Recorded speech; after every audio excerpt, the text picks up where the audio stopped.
നൽകണമേ,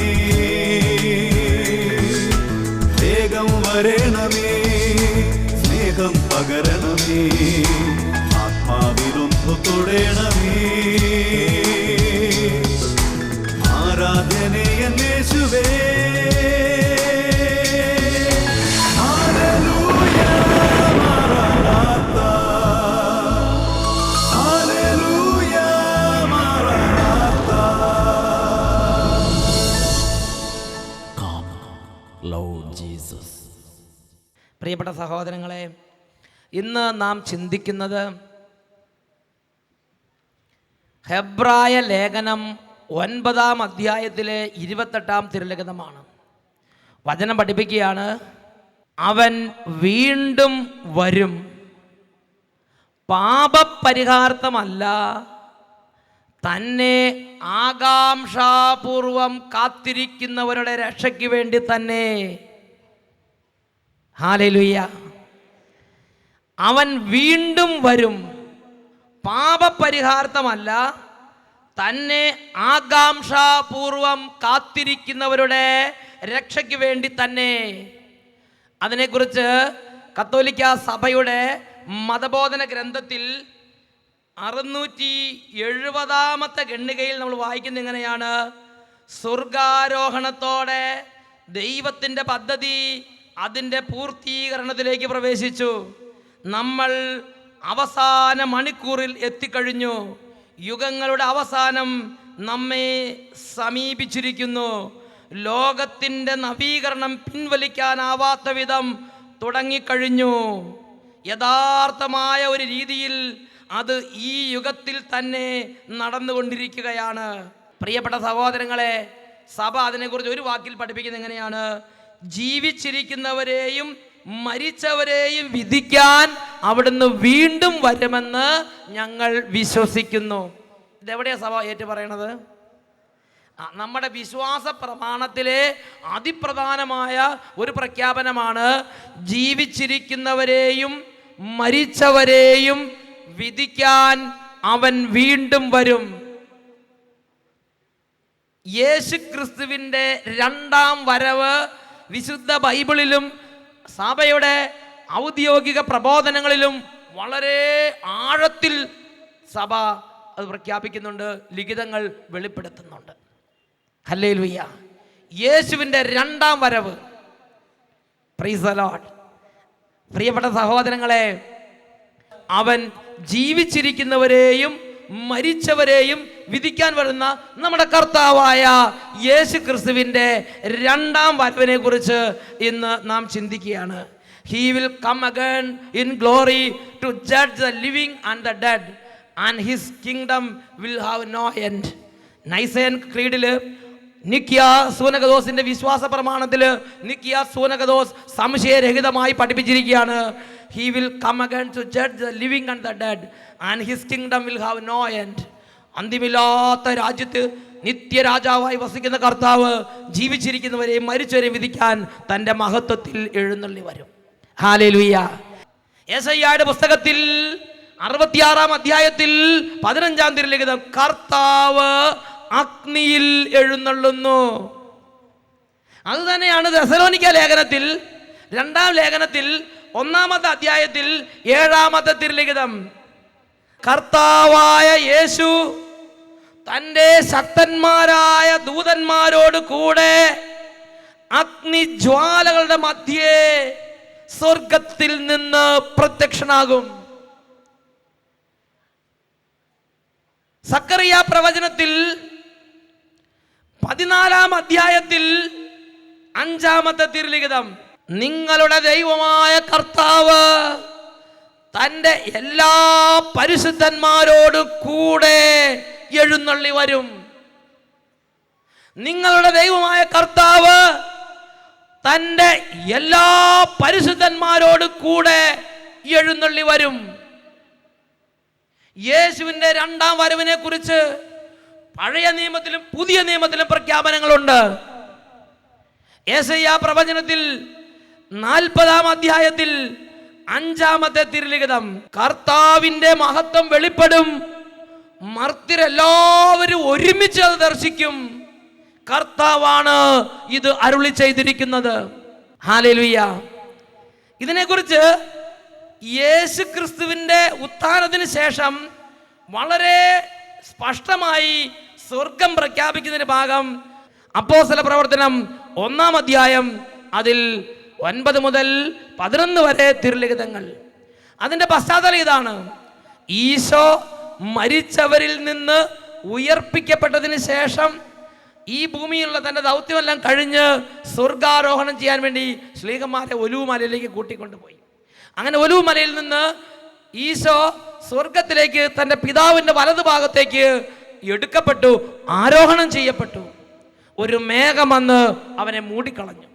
അപ്പോൾ നമ്മുടെ ശ്ലീഹന്മാർ യേശു പോയ വഴിയെ മുകളിലോട്ട് നോക്കി ഇങ്ങനെ നിൽക്കുകയാണ്. മേഘം വന്ന് അവരുടെ ദൃഷ്ടിയിൽ നിന്ന് യേശുവിനെ മറച്ചു. ശ്ലീഹന്മാരുടെ അടുത്ത് നിന്ന് യേശു വേർപെട്ട് പോയി. അങ്ങനെ ഒരു പ്രത്യേക അവസ്ഥയിൽ ശ്ലീഹന്മാർ ഇങ്ങനെ നിൽക്കുകയാണ്. അപ്പോൾ വെള്ളവസ്ത്രധാരികളായ 2 പേര് ഇറങ്ങി വന്നു.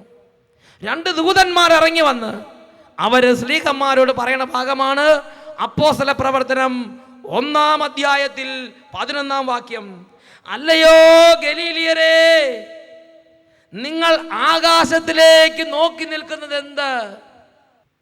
നിങ്ങളിൽ നിന്ന് സ്വർഗത്തിലേക്ക് സംവഹിക്കപ്പെട്ട യേശു സ്വർഗത്തിലേക്ക് പോകുന്നതായി നിങ്ങൾ കണ്ടതുപോലെ തന്നെ തിരിച്ചു വരും.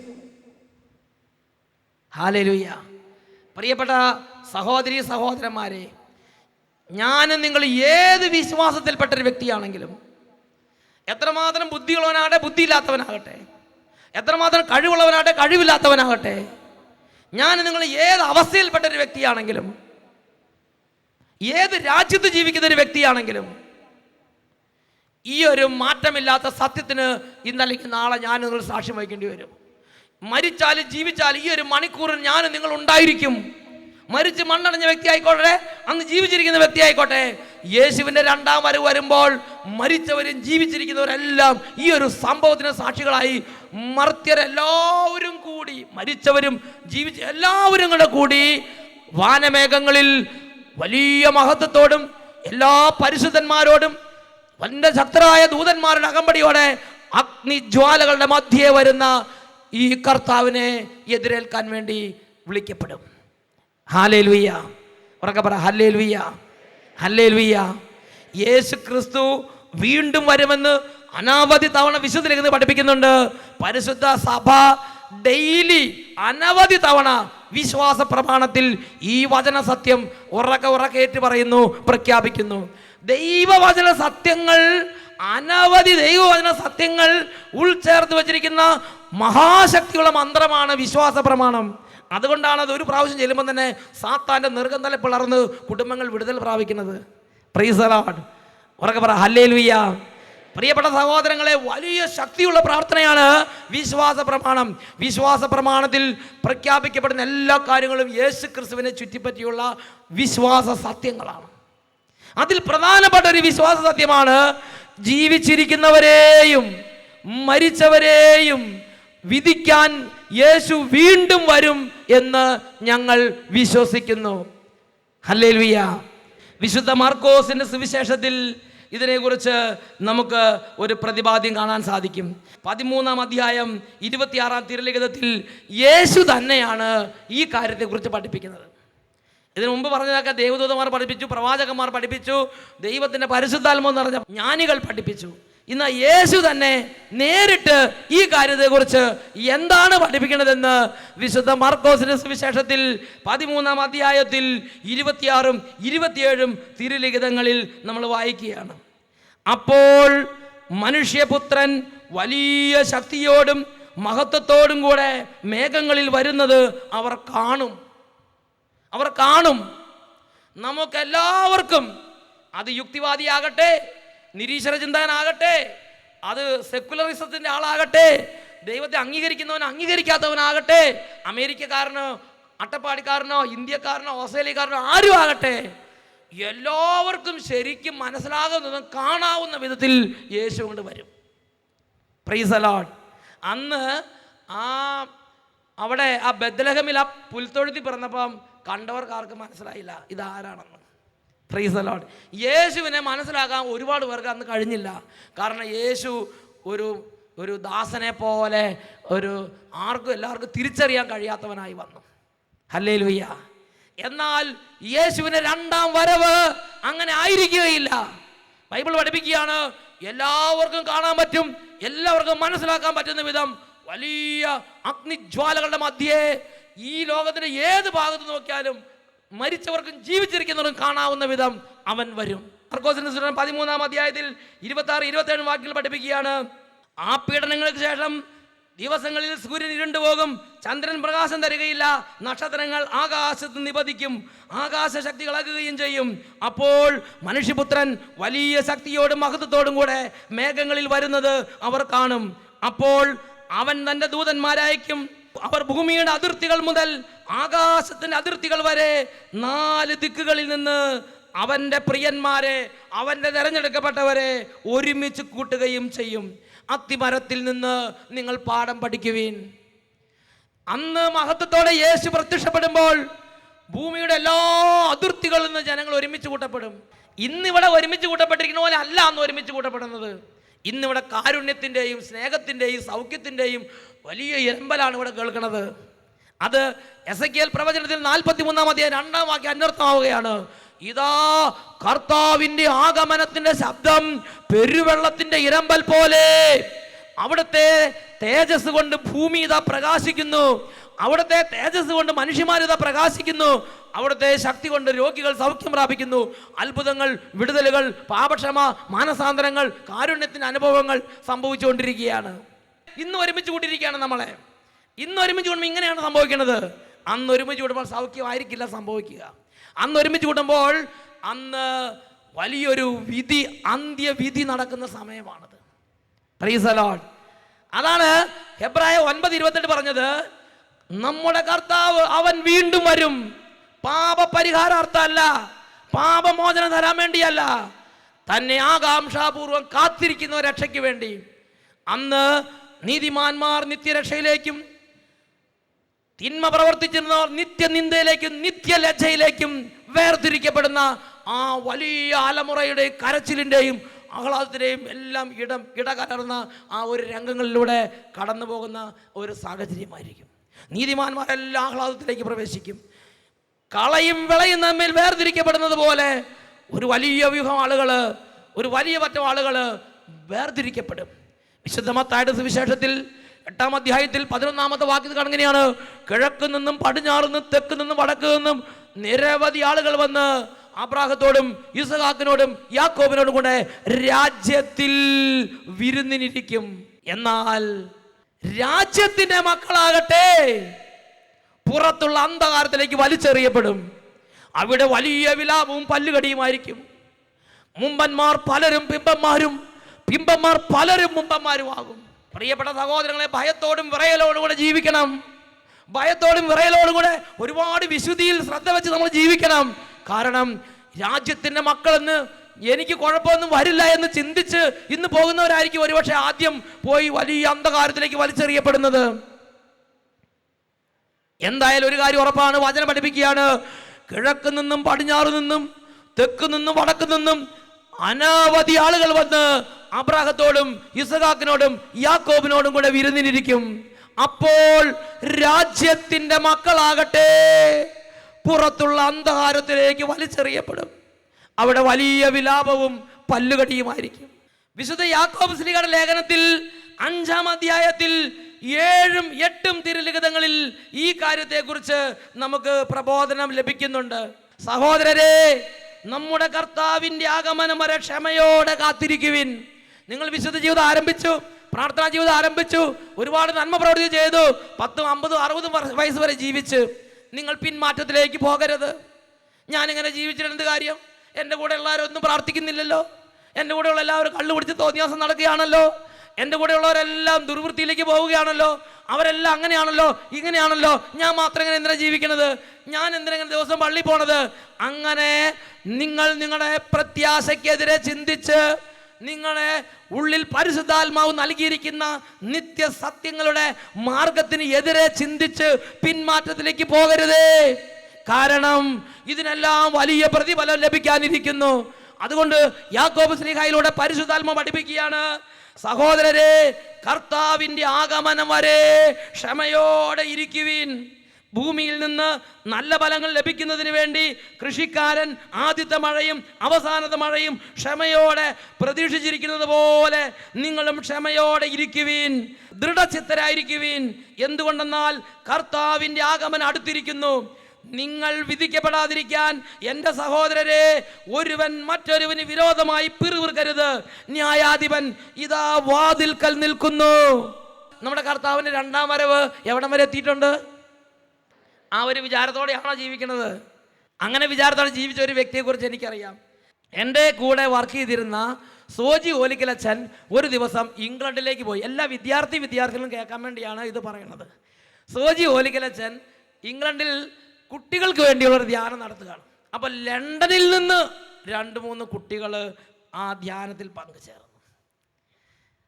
അവിടെ ആ കുട്ടികളോട് അവരുടെ ജീവിതത്തിലുണ്ടായ ഏറ്റവും നല്ല 2 വിശ്വാസ അനുഭവം പങ്കുവെക്കാൻ സോജിയച്ച ആവശ്യപ്പെട്ടു. അപ്പം ലണ്ടനിൽ നിന്ന് വന്നൊരു കുട്ടി വന്ന് അവൻ്റെ ജീവിതത്തിൽ ദൈവത്തിൻ്റെ അനുഭവം ഉണ്ടായ ഒരു കാര്യം പങ്കുവെച്ചു. അവൻ പങ്കുവെച്ചത് ഇങ്ങനെയാണ്. അവൻ ലണ്ടനിൽ നല്ലൊരു സ്കൂളിൽ പഠിക്കുന്ന കുട്ടിയാണ്. ലണ്ടനിലെ അവൻ്റെ സ്കൂളിലെ കുട്ടികളുടെ പ്രത്യേകത, ക്ലാസ്സിൽ ആർക്കും ദൈവഭയമില്ല, ആർക്കും ദൈവവിചാരമില്ല. അത്തയിസ്റ്റുകളാണ് മൊത്തം. 100-ൽ 99 അത്തയിസ്റ്റുകൾ. അത്തയിസ്റ്റുകൾ എന്ന് പറഞ്ഞാൽ ദൈവത്തെക്കുറിച്ച് ഒന്നും അറിയാത്തവർ, വിശ്വാസം നഷ്ടപ്പെട്ടു പോയവർ. അപ്പോൾ ഒരു ദിവസം ടീച്ചർ ഇവൻ്റെ ക്ലാസ്സിൽ ഒരു നിർദ്ദേശം വെച്ചു, നിങ്ങൾക്ക് എല്ലാ കുട്ടികൾക്കും 5 മിനിറ്റ് പ്രസംഗിക്കാൻ അവസരം തരാം. അപ്പോൾ ഓരോരുത്തരോടും വിഷയം പറയാൻ പറഞ്ഞു. അപ്പോൾ ഓരോ കുട്ടികളും അവരുടെ വിഷയം പറഞ്ഞു. ഒരാൾ പറഞ്ഞാൽ സ്പോർട്സിനെ കുറിച്ച് പ്രസംഗിക്കും, വേറൊരു കുട്ടി പറഞ്ഞു ക്രിക്കറ്റിനെ കുറിച്ച് പ്രസംഗിക്കും, വേറൊരു കുട്ടി പറഞ്ഞു ഞാൻ ഹോമോസെക്ഷുവാലിറ്റിയെ കുറിച്ച് പ്രസംഗിക്കും. അങ്ങനെ ഓരോരുത്തരും അവർക്ക് ഇഷ്ടപ്പെട്ട വിഷയങ്ങൾ പറഞ്ഞു. അപ്പോൾ ഈ കുട്ടി പറഞ്ഞു ഞാൻ ജീസസ് ക്രൈസ്റ്റിനെ കുറിച്ച് പ്രസംഗിക്കും. ഉടനെ എന്ത് ചെയ്യുന്നറിയാം, എല്ലാ കുട്ടികളും ഒറ്റ ചിരി. മണ്ട ശിരോമണി എന്ന് പറഞ്ഞിട്ട് എല്ലാ കുട്ടികളും ഹാ ഹാ ഹാ എന്ന് പറഞ്ഞ് ഒറ്റ ചിരി. ഇവൻ അങ്ങോട്ട് നാണം കെട്ടുപോയി. ഇവൻ പറയാണ്, ഇവൻ്റെ ക്ലാസ്സിൽ യേശു ക്രിസ്തുവിനെ അറിയുന്നവരാരുമില്ല, ക്രിസ്ത്യാനികളുടെ നാട്, യേശു ക്രിസ്തുവിനെ അറിയുന്ന കുട്ടികളില്ല, ഒക്കെ അത്തയിസ്റ്റുകൾ. മാതാവ് എന്ന് പറഞ്ഞാൽ, യേശു എന്ന് പറഞ്ഞാൽ, സ്വർഗം എന്ന് പറഞ്ഞാൽ, നരകം എന്ന് പറഞ്ഞാൽ വെറും തമാശ. ആ ലോത്തിന്റെ കാലത്തെ അതേ അനുഭവം. ലോത്തിന്റെ കാലത്ത് വെള്ളം വന്ന് എല്ലാത്തിനും നശിപ്പിക്കാൻ തുടങ്ങുന്നതിന് തൊട്ട് മുമ്പ്, അഗ്നി ഇറങ്ങി ആ സോദോം ഗൊമോറ നഗരങ്ങൾ ചാമ്പലാകുന്നതിന് മുമ്പ് അവരുടെ സ്വഭാവം എന്തായിരുന്നു? ദൈവികമായ ദൂതുകൾ ലോത്ത് ചെന്ന് ആ ലോത്തിനെ കണ്ട മക്കളെ കല്യാണം കഴിക്കുന്നവർ പറഞ്ഞപ്പോൾ അവർക്ക് എന്താ തോന്നിയത്? തമാശ പറയുകയാണ് എന്നത്രേ അവർക്ക് തോന്നിയത്. അപ്പൊ സ്വർഗത്തെക്കുറിച്ച് കേൾക്കുമ്പോ, നരകത്തെക്കുറിച്ച് കേൾക്കുമ്പോ, ദൈവത്തെക്കുറിച്ച് കേൾക്കുമ്പോ, നിത്യതയെക്കുറിച്ച് കേൾക്കുമ്പോ, ദൈവത്തിന്റെ അരുളപ്പാടിനെ കുറിച്ച് കേൾക്കുമ്പോ വെറും തമാശ തോന്നുക, അതിനെക്കുറിച്ച് ഉൾക്കൊള്ളാൻ പറ്റാതിരിക്കുക. അങ്ങനത്തെ ഒരു അന്തരീക്ഷമാണ് ആ കുട്ടികളുടെ. അപ്പൊ ഞാൻ ജീസസ് ക്രൈസ്റ്റിനെ കുറിച്ച് പ്രസംഗിക്കും എന്ന് പറഞ്ഞപ്പോ ഇവരെല്ലാം കൂടി ഒരൊറ്റ ചിരി. എന്നിട്ട് പറഞ്ഞു, ഫൂൾ, നിനക്ക് ഇതല്ലാതെ വേറെ വിഷയമില്ലേ, ഞാൻ വേണമെങ്കിൽ ഹെൽപ്പ് ചെയ്യാം, വേറെ വിഷയം തരാമെന്നൊക്കെ പറഞ്ഞ് അവരിങ്ങനെ ഓരോരുത്തർ വന്നവനോട് പറഞ്ഞു. ഇവൻ ആദ്യം ഒന്ന് പകച്ചെങ്കിലും ഇവൻ പറഞ്ഞു no no no no I am a Catholic. അവൻ അഭിമാനത്തോടെ പറഞ്ഞു, ഞാനൊരു കാത്തലിക്കാണ്, ഞാൻ ജീസസ് ക്രൈസ്റ്റിനെ കുറിച്ച് പ്രസംഗിക്കുന്നു പറഞ്ഞു. എന്തായാലും വീട്ടിൽ ചെന്ന് അവൻ പ്രാർത്ഥിച്ചു, ദൈവമേ, എല്ലാവരും വലിയ കഴിവുള്ളവരും വലിയ വലിയ കേമന്മാരാണ്, ഇവൻ മലയാളിയാണ്, അതുകൊണ്ടാണ് അവനെ ചാടി പറഞ്ഞ ജീസസ് ക്രൈസ്റ്റ്. അവന് മലയാളത്തിലെ ചോര എവിടെ ചെന്നാൽ യേശുവിനോട് നല്ല താല്പര്യമുള്ള ചോരയാണ്. Price the Lord. അവൻ മലയാളി ആയതുകൊണ്ടാണ്. അവൻ ബാക്കി ഇംഗ്ലീഷുകാരുടെ സ്വഭാവം അറിയാമെന്ന് എന്താണെന്നറിയില്ല. ഞാൻ ജീസസ് ക്രൈസ്റ്റിനെ കുറിച്ച് പ്രസംഗിക്കുന്നു പറഞ്ഞു. അവൻ പറഞ്ഞു, ദൈവമേ, ഞാൻ മലയാളി, ബാക്കിയുള്ളതൊക്കെ നല്ല നല്ല ടോപ്പ് പ്രൊണൗൺസിയേഷനൊക്കെ ഉള്ളവരാണ്. അപ്പോൾ അതുകൊണ്ട് അവൻ ഈശോടൊക്കെ പ്രാർത്ഥിച്ച്, മാതാവിനോട് പ്രാർത്ഥിച്ച്, പരിശുദ്ധാത്മാവിനോട് പ്രാർത്ഥിച്ച്, എന്നിട്ട് പ്രസംഗം 5 മിനിറ്റാണ്. അവൻ കയറി നിന്ന് ജീസസ് ക്രൈസ്റ്റിനെ കുറിച്ചും സ്വർഗത്തിലേക്ക് കൊണ്ടുപോകാൻ വേണ്ടി ജീസസ് ക്രൈസ്റ്റ് കുരിശ് മരിച്ചതിനെക്കുറിച്ചും അതിനുശേഷം പരിശുദ്ധാത്മാവിനെ അയച്ചതിനെക്കുറിച്ചും അവൻ അറിയാവുന്നതുപോലെ ഈ കാര്യങ്ങൾ അവൻ്റെ വിശ്വാസം അവൻ പ്രഖ്യാപിച്ച്, അവൻ്റെ വിശ്വാസത്തെ പ്രഖ്യാപിച്ചു കഴിഞ്ഞപ്പോൾ, പ്രിയപ്പെട്ട സഹോദരങ്ങളെ, അവൻ്റെ ക്ലാസ്സിൽ ഒരു 5 കുട്ടികൾ സഭയിലേക്ക് മടങ്ങി വന്നു. അവൻ പറഞ്ഞു, ഇവൻ്റെ പ്രസംഗം കഴിഞ്ഞ് തിരിച്ചു വന്നപ്പോൾ ചില കുട്ടികൾ വന്ന് പറഞ്ഞു, ഐ ആം റിയലി സോറി, ഞാൻ ഇന്ന് വരെ യേശുവിനെ കുറിച്ച് കേട്ടിട്ടില്ല, ഞാൻ ഇന്ന് വരെ പള്ളിയിലേക്ക് പോയിട്ടില്ല, അതുകൊണ്ട് എനിക്ക് നിൻ്റെ കൂടെ പള്ളി വരണമെന്ന് ആഗ്രഹമുണ്ട്. ഒരു കുട്ടി വന്ന് പറയുക. വേറെ കുട്ടി പറഞ്ഞ് I want to know more about Jesus Christ, നിൻ്റെ വലിയ പുസ്തകമുണ്ടോ പറഞ്ഞ് ഞാൻ ബൈബിൾ കൊണ്ട് തരാമെന്ന് പിറ്റേ ദിവസം അവനൊരു ഇംഗ്ലീഷ് ബൈബിൾ കൊണ്ട് കൊടുത്ത്. നോക്കിയേ, യേശു ക്രിസ്തുവിനെ കുറിച്ച് അവൻ പ്രസംഗിച്ചപ്പോൾ ഇവൻ്റെ ആ വാക്കുകളിലൂടെ പരിശുദ്ധാത്മാവ് അങ്ങോട്ട് പ്രവർത്തിച്ച്. ഹല്ലേലൂയ. പ്രിയപ്പെട്ട കുട്ടികളെ, നിങ്ങൾ പഠിക്കുന്ന ക്ലാസ്സിൽ, നിങ്ങൾ കയറുന്ന ബസ്സിൽ, നിങ്ങൾ ചെല്ലുന്ന മാർക്കറ്റിൽ, നിങ്ങൾ നടക്കുന്ന റോട്ടിൽ ഒരുപക്ഷെ നീ ഒഴിച്ച് ബാക്കി എല്ലാം ദൈവത്തെ അറിയാത്തവരോ ദൈവത്തെ ഗൗരവമായി കണക്കാക്കാത്തവരോ ആയിരിക്കാം. ദൈവീക കാര്യങ്ങൾ പുച്ഛത്തോടെ കാണുന്നവരായിരിക്കാം. ഈ കുട്ടി പറയുന്നത് ഇവൻ്റെ ക്ലാസ്സിൽ എല്ലാവരും ഇങ്ങനത്തെ കാര്യങ്ങൾ, ഇങ്ങനെയുള്ള ബൈബിളോ ഈശോയുടെ ചിത്രം കണ്ട് കീറിക്കളയും. അങ്ങനത്തെ സ്വഭാവം, ഫൂളിഷ്നെസ് എന്നൊക്കെ ചിന്തിക്കുന്ന കുട്ടികൾ. പക്ഷേ അതിൻ്റെ നടുവിൽ ഇവൻ പിടിച്ചു നിന്നു. അതാണ് യാക്കോബ് ശ്ലീഹാ ലേഖനത്തിൽ 5-ാം അധ്യായത്തിൽ 7 മുതൽ 9 വാക്യങ്ങൾ പറയുന്നത്. നിങ്ങൾ അവസാനം വരെ മുറുകെ പിടിച്ചു നിൽക്കണം. ആദ്യത്തെ മഴയും അവസാനത്തെ മഴയും ക്ഷമയോടെ കാത്തു നിൽക്കുന്ന നല്ല കൃഷിക്കാരനെ പോലെ ആയിരിക്കണം. നല്ല കൃഷിക്കാരനെ പോലെ ദീർഘക്ഷമ വേണം. നിങ്ങളുടെ ചുറ്റുമുള്ള എല്ലാവരും വിശ്വാസി മങ്ങിപ്പോകുമ്പം ഞാനും എന്ന് ശരി, എല്ലാവരും അങ്ങനെയാണ്, ഞാനും എല്ലാവരും സിനിമയ്ക്ക് പോകാം, ഞാനും പോയേക്കാം, എല്ലാവരും കള്ളു കുടിക്കാൻ പോകും, ഞാനും പോയേക്കാം, എല്ലാവരും ഇന്ന് അങ്ങനെ പോകണം, ഞാൻ പിന്നെ ഒറ്റയ്ക്ക് തന്നെ നിൽക്കണത്, ആരും പള്ളിയിൽ പോകണില്ല, പിന്നെ ഞാൻ ഒറ്റയ്ക്ക് തന്നെ പള്ളിയിൽ പോകണേ. ചിന്തിക്കരുത്. നിങ്ങളുടെ വിശ്വാസത്തിന് അതിനാഥനെ ഇതാ വാതിൽക്കൽ വരുത്തിയിരിക്കുന്ന ന്യായാധിപനെ ഓർത്ത് നിങ്ങളിൽ വിതയ്ക്കപ്പെട്ട ആ വിശ്വാസി മുറുകെ പിടിച്ച് ആദ്യത്തെ മഴയും അവസാനത്തെ മഴയും ദീർഘക്ഷമയോടെ കാത്തിരിക്കുന്ന നല്ല കൃഷിക്കാരനെ പോലെ യേശുവിൻ്റെ 2ാം വരവിന് വേണ്ടി കാത്തിരിക്കണമെന്ന് വചനത്തിലുള്ള പരിശുദ്ധാത്മാവ് ഓരോ മകനെയും ഓരോ മകളെയും വിളിക്കുകയാണ്, ഓർമ്മപ്പെടുത്തുകയാണ്. തിമോത്തിയോസിന് എഴുതിയ 2ാമത്തെ ലേഖനത്തിൽ 4-ാമത്തെ അധ്യായത്തിൽ 8-ാമത്തെ തിരുലിഖിതം. എൻ്റെ വേർപാടിൻ്റെ സമയം സമാഗതമായി, ഞാൻ നന്നായി പൊരുതി എൻ്റെ ഓട്ടം ഞാൻ പൂർത്തിയാക്കി, എൻ്റെ വിശ്വാസം ഞാൻ കാത്തു സൂക്ഷിച്ചു. നോക്ക്, ശ്ലീഹാ പോലും പറയണത് ഞാൻ എൻ്റെ വിശ്വാസം കാത്തു സൂക്ഷിച്ച്. അതിൻ്റെ അർത്ഥം എന്താ? ഈ വിശ്വാസം കെടുത്തിക്കളയുന്ന ഒരുപാട് സംഗതികൾ വന്ന്, ഈ വിശ്വാസം കട്ടുകൊണ്ട് പോകാൻ, ഈ വിശ്വാസം മോഷ്ടിച്ചുകൊണ്ട് പോകാൻ, കവർന്നു കൊണ്ടുപോകാൻ പലരും വന്ന്, പല സാഹചര്യം വന്ന്, പ്രതികൂലം വന്ന്, രോഗം വന്ന്, ദുഃഖം വന്ന്, നിരാശ വന്ന്, പ്രാർത്ഥിച്ച ദൈവം കേൾക്കാത്തത് പോലെ തോന്നി, പലതും ഉണ്ടായി. പക്ഷേ പൗലോസ് ശ്ലീഹ വിശ്വാസം കാത്ത്, ജീവിതത്തിലെ ഏറ്റവും വലിയ നേട്ടമായി പൗലോസ് ശ്ലീഹ പറയുന്നത് ഞാൻ എൻ്റെ വിശ്വാസം കാത്തു സൂക്ഷിച്ച് എന്നിട്ട് പറയാണ്, അതുകൊണ്ട് എനിക്കായി നീതിയുടെ കിരീടം ഒരുക്കിയിരിക്കുന്നു. നീതിപൂർവം വിധിക്കുന്ന കർത്താവ് ആ ദിവസം എനിക്കത് സമ്മാനിക്കും. എനിക്ക് മാത്രമല്ല, അവൻ്റെ ആഗമനത്തെ സ്നേഹപൂർവം ഉറ്റുനോക്കിക്കൊണ്ടിരിക്കുന്ന എല്ലാവർക്കും അത് കിട്ടും. അതിൻ്റെ അർത്ഥം ശ്ലീഹായിലൂടെ പരിശുദ്ധാത്മാവ് പഠിപ്പിക്കുകയാണ്, ഒരു ക്രിസ്ത്യാനി എന്ന നിലയിൽ ഈ വചനം കേൾക്കുന്ന ഓരോ പൈതലും ജീവിതത്തിൽ അനുവർത്തിക്കേണ്ട ഒരു രീതിയുണ്ട്. യേശു ക്രിസ്തുവിൻ്റെ 2ാമത്തെ ആഗമനത്തെ സ്നേഹപൂർവം പ്രതീക്ഷയോടെ ഉറ്റുനോക്കിക്കൊണ്ടിരിക്കണം. അങ്ങനത്തെ ഒരു ജീവിതത്തിലേക്ക് കർത്താവ് നമ്മളെ ക്ഷണിക്കുകയാണ്. ഹല്ലേലൂയ.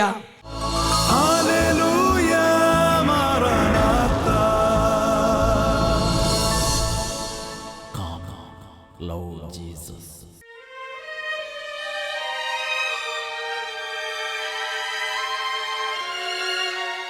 ഹല്ലേലൂയ. സഭാപ്രസംഗകന്റെ പുസ്തകത്തിൽ 2-ാം അധ്യായം 26-ാം തിരുലിഖിതം, തന്നെ പ്രസാദിപ്പിക്കുന്നവർക്ക് ദൈവം അറിവും ആനന്ദവും പ്രദാനം ചെയ്യുന്നു. പാപികൾക്കാകട്ടെ സമ്പത്ത് ശേഖരിച്ച് കൂട്ടാനുള്ള ജോലി മാത്രം കൊടുക്കുന്നു. 2 കരങ്ങൾ ഉയർത്തിപ്പിടിക്കാം. ഈ മണിക്കൂറിൽ ദൈവവചനം കേൾക്കാനിരുന്നപ്പോൾ ദൈവത്തെ പ്രസാദിപ്പിക്കാൻ വേണ്ടി നാം യത്നിക്കുകയായിരുന്നു. കരങ്ങൾ ഉയരട്ടെ. ഓ ദൈവമേ, അവിടുത്തെ തിരുശരീരത്തിൽ നിന്നും അത്ഭുത ശക്തി പുറപ്പെട്ട് ഇപ്പോൾ രോഗികൾ സൗഖ്യം പ്രാപിക്കാൻ തക്കവണ്ണം അവിടുന്ന് ഇടപെടണമേ. കുടുംബങ്ങളിൽ നിന്ന് തലമുറ എല്ലാ തിന്മയുടെ കോട്ടകളും തകരട്ടെ കർത്താവേ. ദുഃഖത്തിൻ്റെയും മരണത്തിൻ്റെയും അനർത്ഥത്തിൻ്റെയും അപകടങ്ങളുടെയും എല്ലാ ദുർപീഡകളും കുടുംബങ്ങളിൽ നിന്ന് യേശുവിൻ്റെ നാമത്തിൽ വിട്ടുമാറി പോകട്ടെ. കുട്ടികൾക്ക് പഠിക്കാനുള്ള തടസ്സങ്ങൾ യേശുവിൻ്റെ നാമത്തിൽ കുടുംബങ്ങളിൽ നിന്ന് വിട്ടുമാറി പോകട്ടെ. ഓ ദൈവമേ, സമാധാനമില്ലാത്ത കുടുംബങ്ങളിലേക്ക് സമാധാനത്തിൻ്റെ അഭിഷേകം നിറയട്ടെ. ഓ ദൈവമേ, സന്ധ്യാപ്രാർത്ഥന പുലരാത്ത കുടുംബങ്ങളിലേക്ക് സന്ധ്യാപ്രാർത്ഥനയ്ക്കുള്ള ആത്മാവ് നിറയട്ടെ എന്ന് പ്രാർത്ഥിക്കുന്നു. ദൈവമേ, വിശ്വാസം മങ്ങിപ്പോയവരും പ്രാർത്ഥന നിലച്ചു പോയവരും ദേവാലയത്തിലേക്ക് പോകാൻ കഴിയാത്ത വിധം ബന്ധിക്കപ്പെട്ടവരുമായ ഓരോരുത്തരിൽ നിന്ന് സാത്താൻ കോട്ടകൾ തകരട്ടെ എന്ന് പ്രാർത്ഥിക്കുന്നു. Hallelujah, hallelujah, hallelujah. യേശുവേ, ആരാധന, ആരാധന, ആരാധന. ഹല്ലേലൂയ, മാറാനാത്ത. Love Jesus.